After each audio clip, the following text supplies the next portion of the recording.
ఓం నమో భగవతే వాసుదేవాయ. గోకులంలో ఆనందం అంబరాన్నంటింది. యశోదానందుల ఇంట ఇద్దరు చిన్నారులు పెరుగుతున్నారు.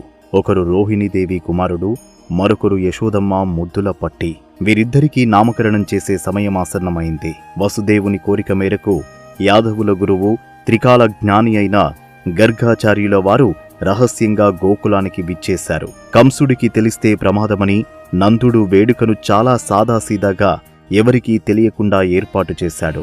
గర్గాచార్యుల వారు ఆ ఇద్దరు శిశువులను చూశారు. వారి దివ్య తేజస్సును చూసి పరవశించిపోయారు. ముందుగా రోహిణీ కుమారుడిని చూసి, వీడు అనంతమైన బలవంతుడు, యాదవులను రక్షించేవాడు, అందుకే వీడికి బలరాముడు అని పేరు పెడుతున్నాను అంటారు.